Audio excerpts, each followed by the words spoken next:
जेके digital media में आपका स्वागत है। मैं राजकुमार टंडन, रिपोर्टर बनी। इस वक्त हमारे साथ जुड़ चुके हैं रेंज ऑफिसर बनी श्री नरेश कुमार शर्मा जी। आइए जानते हैं इनसे एंटी एनक्रोचमेंट के बारे में। सर,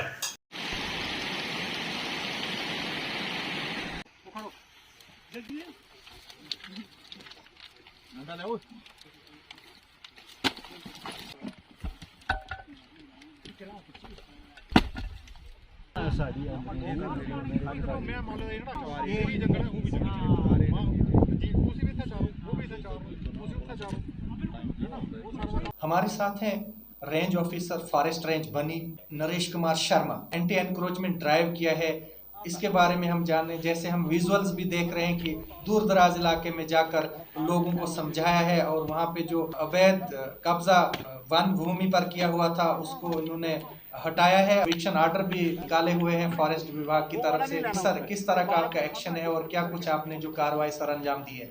हमारे यहाँ एक संदरून पंचायत है, उसके अंतर्गत एक मोड़ा पड़ता है, चिड़ गांव का नाम है, वो हमारा फॉरेस्ट कंपार्टमेंट 10 पड़ता है। वहाँ पे 8-9 लोगों ने जो है वो इलीगल कब्जे किए हुए थे और साथ में वहाँ पे जो है अपने स्ट्रक्चर रेज किए हुए थे। उनको 15 दिन पहले जो है नोटिस इशू किया गया था और उनको कहा गया था कि आप जो है वो यहाँ से कब्जा छोड़ दें और फॉरेस्ट लैंड को वकेट कर दें, लेकिन उन लोगों ने नोटिस को कंप्लाई नहीं किया।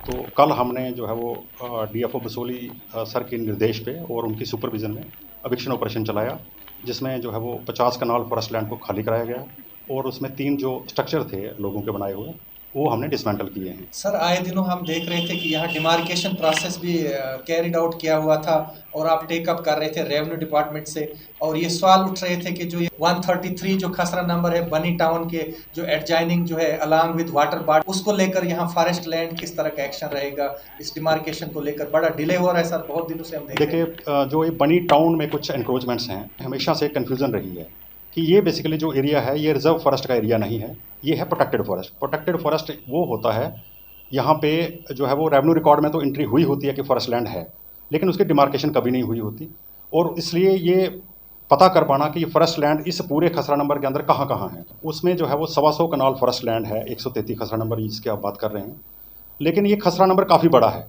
इस खसरा नंबर में वो वाली हमारी वाली 133 कनाल जो लैंड है वो कहाँ कहाँ इस टाइम है, ये अभी जो है वो रेवेन्यू डिपार्टमेंट के साथ हमारी मीटिंग्स भी हुई थी और एसडीएम साहब ने एक फ्रेश ऑर्डर निकाला है। हमें शुरू होना था काम पिछले कल से, लेकिन क्योंकि रेवेन्यू डिपार्टमेंट के कुछ ऑफिशियल्स अभी स्ट्राइक पे हैं, जिसकी वजह से ये काम जो है हम कल नहीं शुरू कर पाए। जैसे ही उनकी स्ट्राइक कॉल ऑफ होती है तो मेरी इसमें तहसीलदार साहब से भी बात हुई है, इसमें एसडीएम साहब ने टीम भी बनवाई है, जिसमें जो है वो जिनकी मैजिस्ट्रेट ड्यूटीज़ लगाई हैं उसमें कुछ ऑफिसर्स की, तो उनके साथ मिलके हम जो है जैसे ही ये स्ट्राइक कॉल ऑफ होती है हम इसको कर रहे हैं।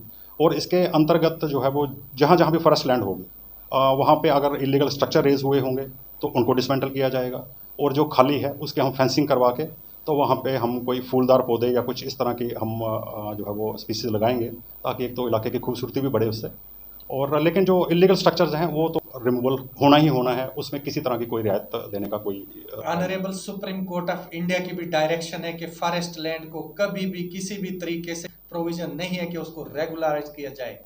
हाँ, बिल्कुल आप ठीक कह रहे हैं, और इवन कि ऑनरेबल हाई कोर्ट की तरफ से भी एक पीआईएल में डायरेक्शन आई है डिपार्टमेंट को कि जो भी यहाँ जहाँ फॉरेस्ट लैंड एनक्रोच्ड हैं उनको रिट्रीव किया जाए, और हाई कोर्ट को जो है वो इसके बारे में रेगुलर रिपोर्ट्स भी डिपार्टमेंट भेजता रहता है। विभाग का किस तरह का एक्शन रहेगा, क्योंकि ये तो अंडरस्टूड है sir, we draw several benefits from forest, चाहे वो फ्रेश एयर हो, सीजनल रेनफॉल हो, बर्फबारी हो जिसमें डेविएशन आ रही है सर, ड्राट्स आ रहे हैं, गर्मी बढ़ रही है सर, ग्लोबल वार्मिंग हो रही है सर, और हम इसी के साथ अगर ह्यूमन लाइव्स का जो हम कंपेयर करते हैं तो पूरा डिपेंडेंस है सर, इंटर डिपेंडेंस है पूरा फॉरेस्ट के साथ। अगर फॉरेस्ट कवर है फसल भी होगी, फॉरेस्ट कवर है तो वातावरण भी शुद्ध रहेगा, फॉरेस्ट कवर है फ्रेश ऑक्सीजन मिलेगी और यील्ड भी हमारी अच्छी होगी, टाइमली रेनफॉल बर्फबारी सब होगा। अगर इसी को हम इंक्रोच करेंगे या फॉरेस्ट लैंड को हम डेलिबरेटली या फॉरेस्ट को हम फॉरेस्ट कवर को डिप्लीट करेंगे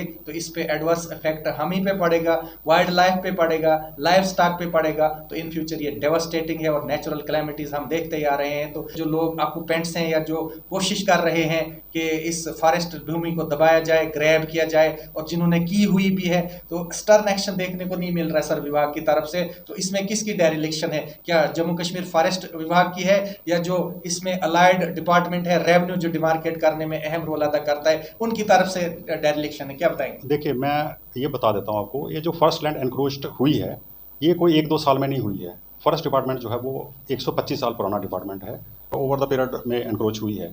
तो इस सारी लैंड को 1-2 साल में रिट्रीव कर पाना, फॉरेस्ट डिपार्टमेंट जो है वो पूरी तरह सक्षम है इस लैंड को रिट्रीव करने में, और हम कर भी रहे हैं। हमने बनी रेंज की अगर मैं बात करूं तो हमने 500-550 एनक्रोचर्स की लिस्ट हमने तैयार की है।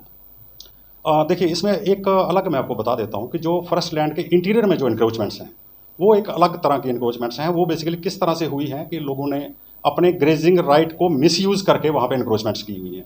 कोई टेम्परेरी हटमेंट्स अगर उनको टेम्परेरी किसी पर्टिकुलर सीजन के लिए रखनी है तो वो रख सकते हैं, लेकिन लोगों ने वहाँ पे अपने कब्जे ही जमा लिए हैं।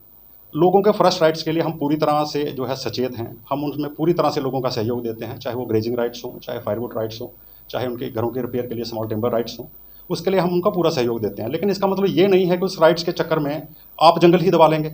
लोगों ने यही किया है, और ये कई गाँव में इस तरह की प्रॉब्लम है कि वहाँ के जो भी 2-3 दबंगई फैमिलीज़ हैं उन्होंने जो है वो जंगल के ऊपर कब्जा रखा हुआ है। 25-25, 50-50 कनाल का जो है एरिया जो है सेल्फ डिक्लेयर किया होगा ये हमारा वाला है। जब कोई दूसरा छोटा ग्रेजर वहाँ पे आता है तो ये लोग उससे पैसे लेते हैं और फिर उसको जो है वो वहाँ का घास चरने के लिए परमिशन देते हैं। ये बिल्कुल गलत है, क्योंकि इस तरह से कमर्शलाइजेशन आप नहीं कर सकते फॉरेस्ट रिसोर्सेज की। तो इनके खिलाफ कैसा एक्शन रहेगा इस बार? पिछले साल ये हमें कंप्लेंट्स आई थी, तो पिछले साल जो है कुछ गुज्जर फैमिलीज़ हैं यहाँ पे सरथल इलाके में जिनके अपने मवेशी हैं ही नहीं, लेकिन 1970 से 1960 से उन लोगों ने जो है वो अपने कब्जे यहाँ बना के रखे हुए हैं, और जब नीचे से दूसरे नोमैड्स आते हैं वहाँ पे तो ये लोग बोलते हैं कि ये हमारा एरिया है और आप हमें पैसे दे दो। तो हमने पिछली बार इनकी धरपकड़ शुरू की थी। तो ये लोग यहाँ रहते नहीं हैं, ये रहते हैं नीचे, कोई जलंधर रहता है, कोई कठुआ रहता है। ये लोग सिर्फ जो है पैसे लेने के लिए यहाँ पे आते हैं। सर कहीं होमलेस जिसको हम कहते हैं, पोर हैं, बिलो पॉवर्टी लाइन है, होमलेस हैं, उनके पास लैंड नहीं है अपनी, ये भी लोगों की आवाज़ है कि हम कहाँ जाएं। तो इसमें फॉरेस्ट का तो कोई प्रोविज़न है ही नहीं। उनको रेवेन्यू डिपार्टमेंट की रिस्पांसिबल, होमलेस जो लैंड लेस हैं उनको जो है लैंड अलाट करें, वो भी स्टेट लैंड से, ना कि फॉरेस्ट से। तो इसमें भी एक लोगों को क्या मैसेज देंगे आपके फॉरेस्ट लैंड को जो ये कोशिश कर रहे हैं इनक्रोच की, या जो ऑक्यूपेंट्स हैं उनके लिए क्या बताना चाहेंगे आप? देखिए, फॉरेस्ट लैंड पे तो किसी तरह की रेगुलेशन पॉसिबल ही नहीं है।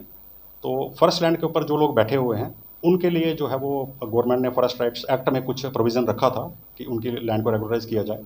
उसमें कुछ फाइल्स हमारे पास आई थी, उसमें जो भी जिन लोगों का राइट जेन्युइन बनता था उनकी हमने फाइल्स जो है वो थ्रू कर दी हैं, और बाकी जो है वो केसेस रिजेक्ट हो गए थे क्योंकि जो पूरा क्राइटेरिया में लोग नहीं आ रहे थे।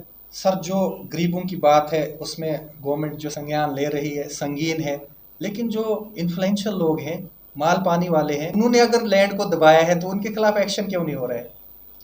क्योंकि नियर बाई एरियाज में हम देख रहे हैं सर, हमारे पास ऑन रिकॉर्ड है सर, 133 में भी इंक्रोचमेंट्स हैं सर, 2577/1 में भी इंक्रोचमेंट्स हैं सर, और आपके ऑफिस के करीब हैं 2710/1 में भी है सर। फिर आगे चला गया जो भी है वो स्टेट है, फॉरेस्ट है, क्यों नहीं है? आप जॉइंट इसमें कमीशन बिठा के रेवेन्यू एंड फॉरेस्ट उनको पब्लिक डोमेन में लिस्ट लाई जाए, ताकि और लोगों को भी जो है वो इसमें प्रतिबंध लगे।